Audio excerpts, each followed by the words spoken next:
आधीचं इस्लामपूर आणि सध्याच्या ईश्वरपूरमध्ये एका दिवसात काय खायचं हे सांगणारे एका मिनिटात। इस्लामपुर में सबसे अच्छा खाने में क्या मिलता है?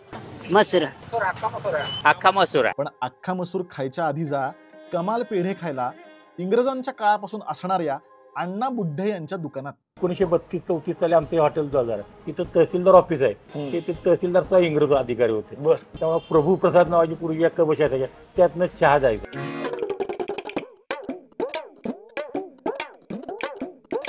असा पेढा कुठेच खाल्लेला नाही, म्हणजे हिडन जेम मिळाला असं मी म्हणू शकतो महाराष्ट्रातला। मला फरसाण पण तुम्ही म्हणता तुमची स्पेशालिटी आहे? स्पेशालिटी आहे। फरसाण्याबद्दल तुम्ही खाऊन बघा आणि मला सांगा।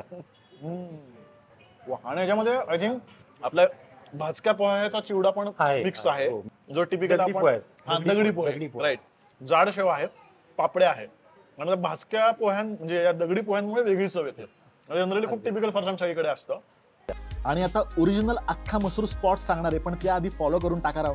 तर इस्लामपूरवरून सांगलीला जाताना कामेरी नावाचं गाव आहे, तिथे हायवेवरतीच तुम्हाला अरुण पाटील ढाबा दिसेल, आणि हा आहे अख्खा मसूरचा पहिला ढाबा। इथे आपल्या आवडीप्रमाणे कमी जास्त तिखट करून मसुरा मिळतो।